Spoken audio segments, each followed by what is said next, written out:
कि 19 तारीख में हाथ को बटन दबा के लाल कर देना है। ले रहे 1170 फ्री, अब 2500 करनी है।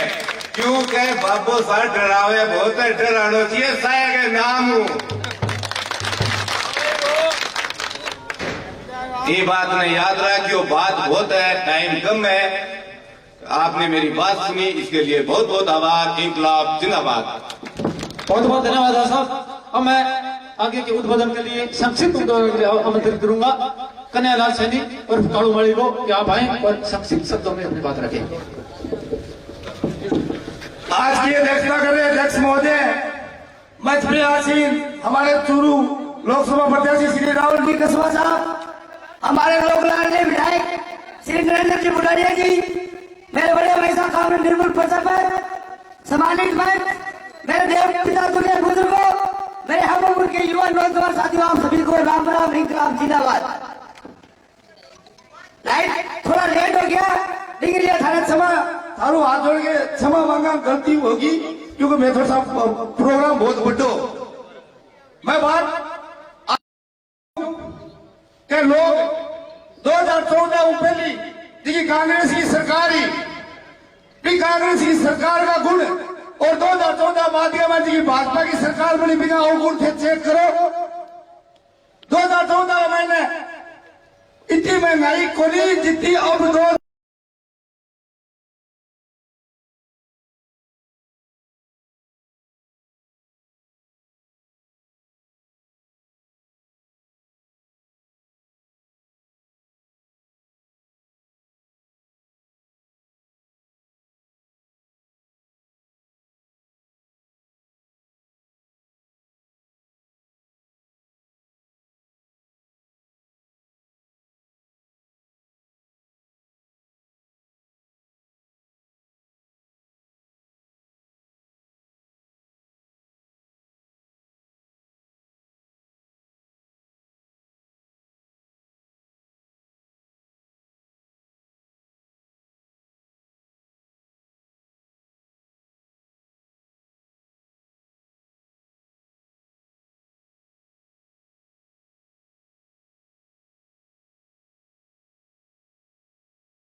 पधारे हुए लोकसभा प्रत्याशी राहुल जी कसवा, हम सब के लोकप्रिय विधायक नरेंद्र जी बुढ़ानिया साहब, सम्मानित मंच, सावर शहर से पधारे हुए मेरे पिता तुल्य बुजुर्ग, आप सभी को ईद की दिली मुबारकबाद पेश करती हूँ। राम राम साहब।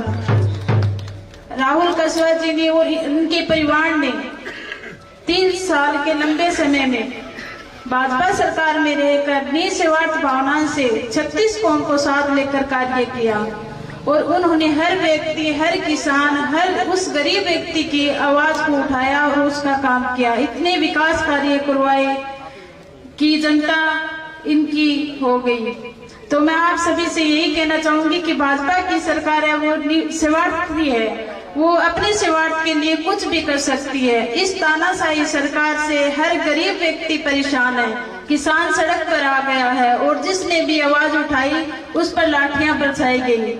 मैं आप सभी से यही कहना चाहूंगी कि इस तानाशाही सरकार को जड़ से उखाड़ फेंकने का काम हम सभी को मिलकर करना होगा, एकजुट होकर करना होगा, धर्म जाति पर लड़कर नहीं, एकता के साथ छत्तीसगढ़ को साथ लेकर कार्य करना होगा और राहुल जी को ऐसी जीत हासिल करानी होगी कि जिसकी गूंज पूरी देश में हो। जिस तरह से विधायक जी का चुनाव पूरे देश में चर्चित है, उसी प्रकार हम चाहते हैं कि यह चुनाव भी ऐतिहासिक हो।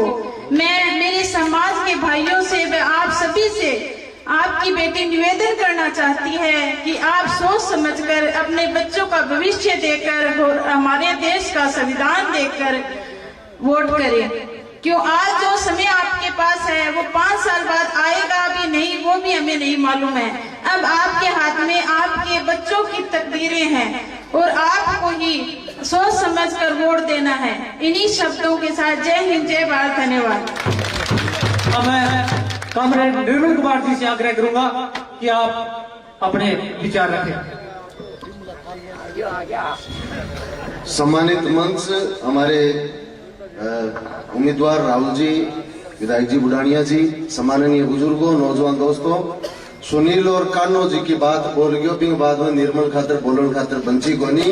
और मोटा मोटी बात है कि इंडिया गठबंधन है, इंडिया गठबंधन में अपनी पार्टी कांग्रेस, सीपीएम, कांग्रेस, आम आदमी पार्टी, आरएलपी और आदिवासी भारतीय आदिवासी पार्टी जिके उम्मीदवार है झालावाड़ वह शामिल है। ज्यादा से ज्यादा वोट दियो। 2004 की तरिया इतिहास दोहराई जागो। आज जिका दिल्ली में सत्ता में बैठे है तानाशाह, वह मैंने टप्पे टप्पे टप्पे उतरता दिखे और इंडिया गठबंधन को प्रधानमंत्री बनेगो, थारे सहयोग को बनेगो। फिर मैं थारी भागीदारी कब न रह जा, कोई निवेदन है, निवेदन करूं। बुढ़ानिया जी आपकी बात रखेगा।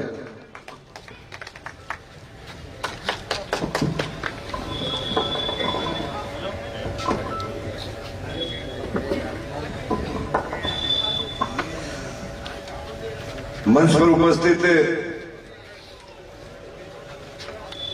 वारे वासावा के लोगों, अरे सावा के लोगों, चमत्कार दिखा दिया था आपने, चमत्कार। आज हमारे बीच में कांग्रेस के उम्मीदवार लोकसभा क्षेत्र चुरू से राहुल कसवा जी हमारे बीच में उपस्थित है। स्टेज के ऊपर सब नेता विराजमान है। साथियों, आपने जो लड़ाई लड़ी, आपने जो साथ दिया, मैं इस जीवन में कभी भुला नहीं सकता।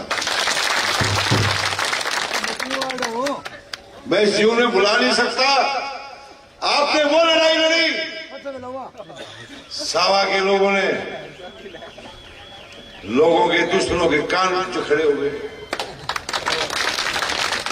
36 कौम के लोगों ने, 36 कौम के लोगों ने मुझे मेरा साथ दिया और इतनी बड़ी लड़ाई लड़ी कि आज तारानगर का नाम, नरेंद्र बुढ़ानिया का नाम, आप तारानगर के राजस्थान के किसी क्षेत्र में जाओगे, तारानगर का रहने वालों को ये बताओगे तो चाय का पहला तैयार मिलेगा। पूरे राजस्थान ने खुशी जताई। आपने जो किया, आपने घमंड का घमंड चूर किया। साथियों, मैं पिछले 1.5-2 महीने से बीमार था। मेरे पैर की नस फट गई थी, इसलिए मैं बहुत पहले आपके पास नहीं आया। अभी मैं आया था कार्यकर्ताओं से मिलने, धन्यवाद दे के गया था सबको। आज फिर मेरा शीश झुका करके आप सबको प्रणाम करते हुए बहुत बहुत धन्यवाद देना चाहता हूं। साथियों, लड़ाई में अकेला नहीं लड़ सकता था। सावा में मुझे बहुत विश्वास था और मैंने 5 साल दिल खोल के आपकी सेवा की थी। सावा का नाम मैंने आगे किया, ऊंचा किया और आपने मुझे साथ दिया। इसी प्रकार से आज देश की राजनीति का चुनाव हो रहा है। जिस तरह से हॉट सीट तारानगर थी, आज हिंदुस्तान के अंदर कोई हॉट सीट है वो चुन गए। ये हॉट सीट क्यों हुई? राहुल चश्मा जी हम तो अलग अलग काम करते थे, ये अपना काम करते थे,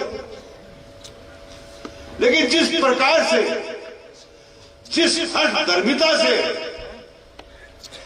एक व्यक्ति जो 10 साल से आप लोगों की आवाज उठा रहा था लोकसभा के अंदर, उसको 1 मिनट में कह दिया घर बैठिए। एक राजनीति में काम करने वाला व्यक्ति, जिसके दादाजी, जिसके पिताजी और स्वयं आज उनको घर बैठ जाइए। और एक सरकारी कर्मचारी, एक जो खेलने वाला था, उसको कहा इस्तीफा दो और चुनाव लड़ो। अब एक खेलने वाले को तो चुनाव लड़ा रहे हैं और जो पीढ़ियों से सेवा कर रहे हैं उसको करें घर बैठो। इसका मतलब क्या हुआ? ये दिखाने के लिए कि ताकत मेरे पास है। एक व्यक्ति आपने घमंड तोड़ दिया, फिर भी घमंड गया नहीं।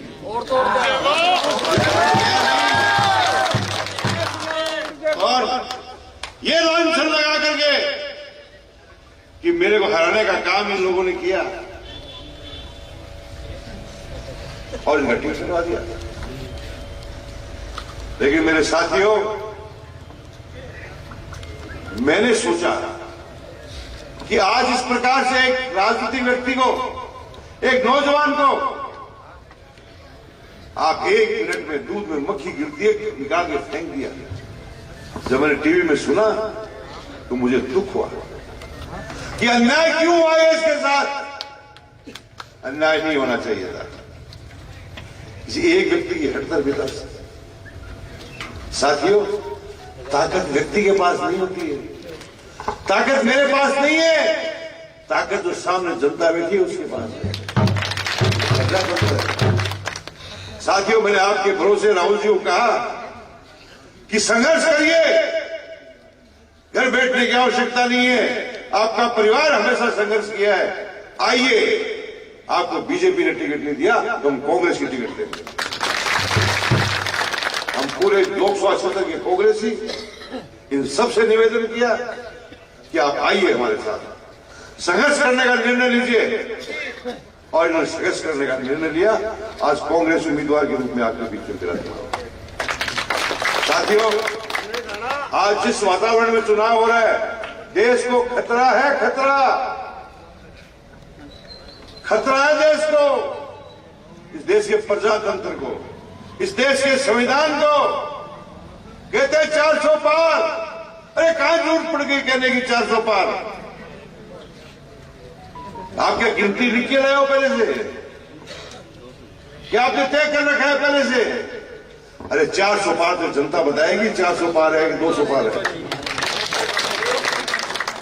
इतना घमंड, इतना घमंड। साथियों, मैंने आपके भरोसे, विशेष तौर से सवा के लोगों के लिए, सवा के लोगों के आशीर्वाद से मैंने ये फैसला करवाया है जिसे आज मेरी लाज रखना आप लोग। जितना मेरे चुनाव में भागे आप कल्पना नहीं कर सकता कोई इंसान, जितनी कल्पना आपने की। अरे जब ताराने के सवा की बेटियां खुली राहुल जी, तो मैदान छोड़ के बाहर भाग गए। तभी मैंने कहा, वाह रे वाह सवा के लोगों, आपने कमाल कर दिया। अरे लोकसभा चुनाव में कर देवागे, कर देवागे। गेर में आवाज बुनियादी भाई देखो, कर देवागे। साथियों, मैं आपको विश्वास दिलाना चाहता हूं, सावा के नहर का मामला मेरे दिल में बैठा हुआ है मैंने 120 किलोमीटर नहर बनाई। यदि कोई राजस्थान में नहर बना सकता है तो उसका नाम नरेंद्र बुरानिया। आज जिनके हाथों से, जिनकी कलम से नहर कट गई, वो नहर बनाने की बात करते हैं। अरे तुम जो है, अरे तुम आज 20 साल पहले, 25 साल पहले आपने नहर कटाई। आप यदि नहीं कटाते तो आज पूरे तारानगर के अंदर जो है नहर होती। लेकिन इन्होंने जो है काटने का काम किया। वो गरीब का भला चाहते ही नहीं है। साथियों, इतना ही निवेदन करने आया हूं। नरेंद्र मोदी, एक बात और कहना चाहता हूं। आज तो धमकी देने का काम सीख रहे हैं। बहुत जोर की धमकी कि ट्रांसफर कर देंगे, कर दो, लकड़ी ले आओ, लकड़ी की तस्करी तो हम करवाएंगे, पेट्रोल की डीजल की तस्करी भी हम कराएंगे, शराब की भी हम कराएंगे। और आरा तो हम कहेंगे तो चलेगा, नहीं चलेगा। मैंने कहा मुख्यमंत्री जी को कि 5,000 लोग काम करते हैं, गरीब आदमी, आज उनके चूल्हे बंद हो गए हैं। सोचिए जरा। लेकिन उनके दिल में ऐसा कुछ नहीं है। प्रजातंत्र में 35 साल से जो व्यक्ति काम कर रहा है, मंत्री पद पे रहे, एमएलए रहे, आज वो कहते हैं तस्करी की बात करते हैं। आज वो डराते हैं कि मैं ट्रांसफर करवा दूंगा। अरे तुम ऐसे बनाओ उनको कि ना उनको लकड़ी काटनी पड़े, ना तस्करी करना पड़े, ऐसा बनाओ उनको। साथियों, हमारा मित्र था, पिछले चुनाव के अंदर उसको तोड़ के ले गए। देखिए, सारी सवाल उठ जाएगी इसके पीछे। लेकिन सवा के लोगों ने फैसला कर दिया कि दिखाएंगे हाथ। दिखाया आपने, दिखाया आपने। और दिखाना चाहिए, और दिखाना। इस बार हमारा एक साथी और था जिसको मैंने आगे बढ़ाने में कोई कसर नहीं छोड़ी। मैंने उसको आगे बढ़ाने में कोई कसर नहीं छोड़ी। लेकिन एक दिन मेरे पास आए, मैंने कहा आओ मेरे मंडल के अध्यक्ष जी, आइए। कहा मेरे पे जोर दे रहे हैं कि आपका धंधा तभी चलेगा जब आप हमारे पास आओ।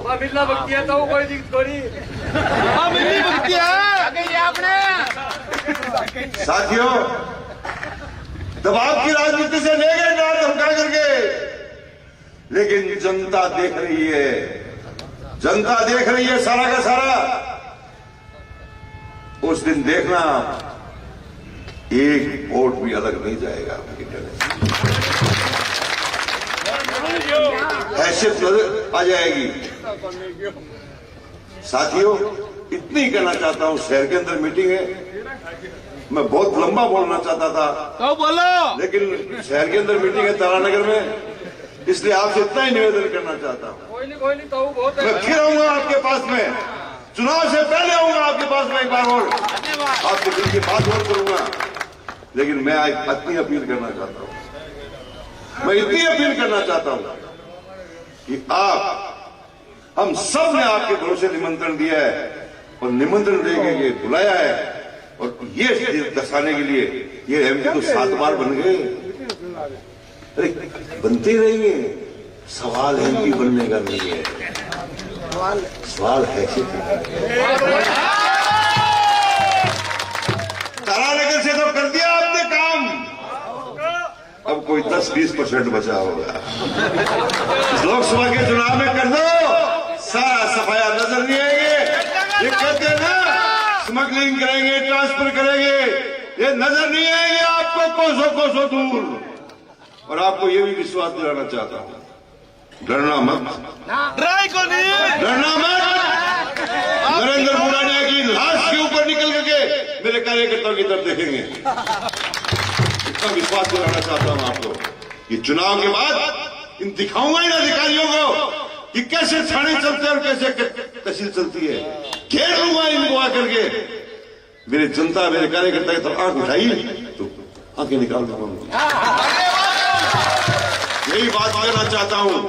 और मेरे कार्यकर्ता को इज्जत करेंगे तो हम भी उनकी इज्जत करेंगे। सही है, तो बराबर है। यही बात करके मेरी बात समाप्त करता हूं। अरे भाईडो बुला दो आगे 2 तारीख में, बुला दो आगे, बुला दो आगे। हेलो भाई राहुल जी,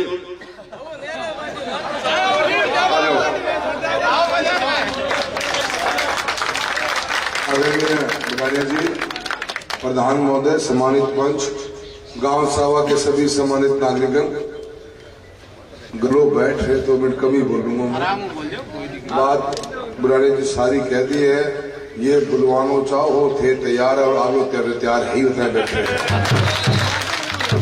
23 में बुला दिया, 24 में खुद हम दोबारा मिला रहे हैं।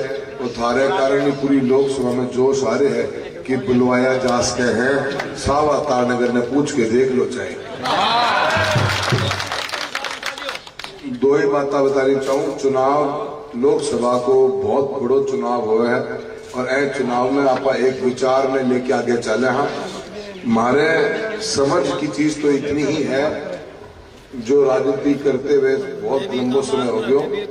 प्रजातंत्र के अंदर प्रजा ही फैसला करती है कि आगे आने वाला नेतृत्व कौन करेगा। वो फैसला तब करती है जब आप उसके विश्वास को जीतते हो, उसके दिल में जगह बनाते हो, उसके सुख दुख में काम आते हो, तब जाके आपको वो बार बार आशीर्वाद देती है। एक आने तो है विचार यो और दूसरे का नहीं काका को विचार और सुन लो तो ही सारा को काको कह कि कोई जनता पंता को नहीं, मैं ही टिकट लाया करूं, मैं ही MP MLA बनाया करूं, मैं ही प्रधान प्रमुख बनाया करूं। एक विचार है यो फैसलो थाना करना, कुछ विचार ठीक लगे थाना है, क्योंकि यह आदमी की सोच तो यह है कि धरती के ऊपर कोई MP MLA बनेगा तो पूछ के बनेगा। और मन में लग गया कि कल थे वो बहन ढंग तोड़ दूंगा, मैं तो तैयारी पूरी कर दी है। ये जो घमंड और अहंकार है ना, ये बदला और बदली की जो राजनीति करते नहीं है, इन लोगों को ने आपके शहर के 5 डॉक्टर्स का ट्रांसफर करवाया, 5 अधिकारियों का ट्रांसफर कराया। ये इस सोच के जो लोग हैं, जो भी लकड़ी की दारू की गाड़ी, डीजल की गाड़ी भरने बेचने के बारे में ज्ञान देने लोगों को कि तेरे गाड़ी भरनी है तो माने वोट दे दियो। ये थकी हुई मानसिकता के 1960 के वो थके हुए रेडियो है ये, जिनको बंद करने का टाइम आ गया है। और इन रेडियो को घर में से निकाल के टैंड में धर दो ताकि दिखे भी न, छोरा का हाथ ना जाओ रहे। यह व्यवस्था करने टाइम थारे कर आ रहे हैं। मैं थाने एक बात बता दूं, बहुत मजबूत कदम रखे मैं थाने यह बात कर रखे कि मैं ये सोचता था कि 6 बार का सांसद आपके बीच में खड़ा है, बार बार आपका आशीर्वाद लिया है। मैंने कभी कोई मंत्री संतरी पद की लाइन में खड़ा नहीं हुआ। मैंने हमेशा, मेरे पिताश्री ने हमेशा काम को लोगों के साथ में व्यवहार कुशलता के साथ में लोगों के दिलों में जगह बनाकर लोगों को भाईचारे में बांध कर राजनीति करी है, साफ सुथरी राजनीति करी। कभी तेरी मेरी लगाई नहीं आज तक। 36 कौम को साथ लेके चले, गांव का सारा मौजूदा में बैठा हो, कभी भी एक शब्द नहीं कहा। कभी समाज, सिख समाज के लोगों ने गुरुद्वारा में बुलाया तो गुरुद्वारा में गए, किसी ने मस्जिद में बुलाया तो मस्जिद में भी गए, और मंदिर में बुलाया तो मंदिर में मत्था टेक के आए। वो परिवार के रूप में हमने समाज को बांध के रखा है, कभी तोड़ा नहीं किसी को। काम की लगन थी, काम को लेकर चल रहे थे, वही चुभन का कारण बन गई। काको सोचो मैं तो किन काम कराएगा, यू क्यों करावे एन जिंदा करा काको के कराएगा रास्ता। एक पुलियो बनाए, पुलियो चोरू में तोड़ना पड़ेगा, ट्रक तारा भाई यार रोड की थारी इतनी बड़ी समस्या की बात थी। गहरी बात चुनाव के अंदर घोषणा कराई करके गया, मैं गहला खड़े रहे, बन कौन पाई बनाई तो थारे MLA साहब, बुलानिया साहब, धन्यवाद दो, ज्यादा ताली बजा के थारी सावा काम कर रहे हो। या रोड चूरू से चलकर 9 तक जाए, पर मेरी नजर रोड के ऊपर बहुत पहला सा थी थारे कई बिना में 5 साल पहले लग गए तो DPR बनवाई थी। मैं DPR बनाए बाद में मन पता तो कि रोड की ताकत बहुत है। मैं मेरे जिले की से 2 ही रोड की ताकत मानू, एक मानू में जुप्पा से लेकर सालासर तक की, और एक मैं मानू ए रोड की ताकत। वो रोड के ऊपर जब मैं MP बने तो 400 ट्रक चलता। वो रोड ने बढ़िया शानदार बनाई, आज 4 लेन बनने लग रही है। वो रोड पे ट्रक चल रहे हैं आज की तारीख में 18,000 पर डे। और बात की बात ताकत है रोड की है। रोड तो तारीख बन गई पर कोई नामांकन परिवर्तन करवा के आप इसने राष्ट्रीय राजमार्ग NH 703 घोषणा करवा दी है। और ये रोड चूरू से लेकर तारानगर, सावा, नौर होते हुए सरसा होते हुए जलंधर जाएगी। 450 किलोमीटर की रोड है। आज तो ये रोड का सिर्फ नामांकन अपन ने करवाया है, नोटिफाई करवा दी। जो पत्थर लाग रहे ना रोड के पास में, उस पे लिखे हुए SH, अब लिखे जागो NH 703। एक काम करवा दियो कि मंजूर करवा दी, दूसरो काम शुरू कराना, थारो आशीर्वाद मिले बाद में। और वो काम क्यों होगा, तारानगर को, सावा को, नौहर को बढ़िया शानदार बाईपास बना के देगा। जब बाईपास है जनता सीधा ट्रक हमारे से चले। आज ट्रक शहर में कौन घुस गए इस मकसद से। और अभी इस रोड है 7 मीटर चौड़ी रोड, एंड बाद में 10 मीटर चौड़ी रोड बना देगा। और 10 मीटर चौड़ी रोड होने बाद में ट्रैफिक बढ़ जाओ तो 4 लेनिंग को भी काम कराऊंगा, चिंता ना करो।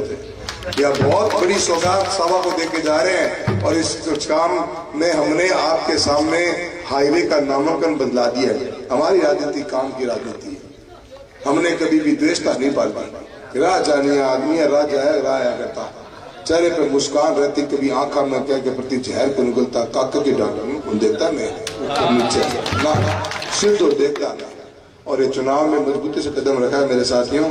इस चुनाव आपका नहीं है, ये सावा का चुनाव नहीं बच गया। 22 लाख लोग वोट गिरा है। चुनाव के ऊपर नजर पूरे देश और दुनिया की है। इस बात को लेके है कि किसी भाई ने तो हिम्मत करी आवाज उठाने की। बीजेपी में न लोग जाता ही दिखने लग रहे हैं, जाए है आवा कोई को नहीं। 2 ही बैठ आया, एक तो मैं, एक साल को MP हिम्मत करके आया, वहां हौसला बढ़ा दिया तुमने। ये पार्टी के नाम के ऊपर, पार्टी नाम पे जो ये बिल फाड़ देना, पार्टी ने इतने मौके दे दिए। अच्छा मान लो 2 बार को उनको थरा सेज गयो और काकन तो 9वीं बार राशन पे जला रहा था, बोलो चला रहा यार काटो। अभी तो घोषणा पत्र पार्टी के विरुद्ध आया पुण्य आया, 19 तारीख आने लग रही है, उस पहले काट दो। इस देश के अंदर को चुनाव लड़ेगा तो 2 बार ही लड़ेगा, मैं तैयार है, काटो जरिए। या थे तो 6 बार 8 बार है, और मान लो था 2 बार बनते था, पेट में दूध दर्द होने लग गया। क्यों भैया डॉक्टर क्यों जाओ, डॉक्टर जनता थान देगी भेज, थारा एक बार तो बुला दिया, दूसरी बार तैयारी करने लग रही पूरी। भाइयों अहंकार, घमंड और बहन का जो ना इलाज करने टाइम आ गया। काको मरे बोझ सर पर धर लियो, बोझ MP MLA प्रमुख प्रधान सरपंच बनान को, और बोझ धर लियो लोगों डरान को, धमकान को। बदले की राजनीति करे, बदली करा के मानने को नहीं, बिना छोड़ा को नहीं। लोगों ने आज भी धमका रहे। 4 दिन पहले एक SC के सरपंच धमकान ला रहे हो कि तुम देख लूंगा 4.5 साल में। और लोगों ने कहा कि मैं तेरे को ना कहूं धुओं काट दूंगा, धुओं काकन पतो को नहीं। 19 तारीख में जनता थारी गैस काटेगी। ये है यो क्या डरा रहे हो, क्यों डरा रहे हो भैया, और डर के कौन सी मैं आपको बताता हूँ। सावा के निवासियों, इस देश की आजादी के लिए लोगों ने शहादतें दी हैं, गोलियां छाती पे खाइए। सीने पे गोली खाने वाले लोग हैं हमारे देश के अंदर। हम आज घबरा गए ना, हमारे छोटे छोटे बच्चे बैठे हैं, हमारे जिंदगी भर कोसेगा। दबना नहीं है, दबने वाले खत्म हो जाया करते हैं, और जो सामना करते हैं वो इतिहास बनाते हैं। इतिहास बनने का मौका है अपने पास।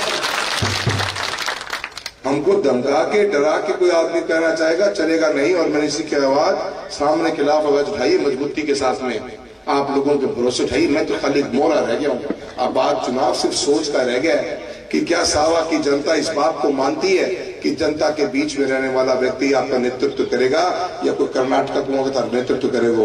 अगली बार तो बीजेपी का मिस्टर रेड्डी ने लिया होगा कि भाई हमारा उम्मीदवार यू है, वोट दे दो। क्या मतलब बात को, न मानने जाने, न हमारे सुख ने जाने, न हमारे दुख ने जाने, न है हवान जाने, न मिट्टी जाने।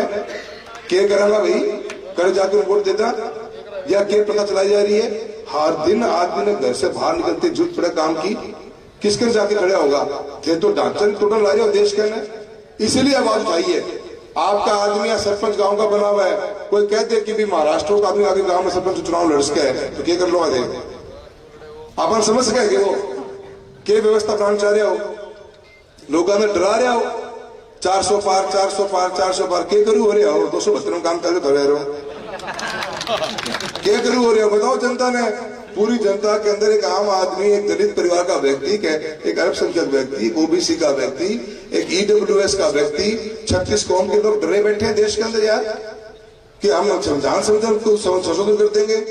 ये क्या तरीका है? बताते क्यों नहीं हो? आपके सांसद प्रत्याशी कहते हैं कि हम तो संविधान बदलेंगे, क्या बदलू हो रहा हो? बताओ आज ही। अगर हमारे समझ में आओगे जनता तो थारा वोट दे देगी 19 ने। धोखो देना चाहो थे तो बताओ कौन चाहो, और वोट लेना चाहो वोट देगा कौन दोगा देगा अगला ने। इसे आदमी अपने संविधान संशोधन कर देगा। कल तो कहते हैं चुनाव बंद, एक आदमी चुनाव लड़ेगा देश के अंदर, उसके के बाद क्या उसके के वह कहेगी जो थे चाहोगा, और जो थे चाहोगा वो मैंने पतो है थे बुलाना चाहो बुला दियो। तारीख 19 है।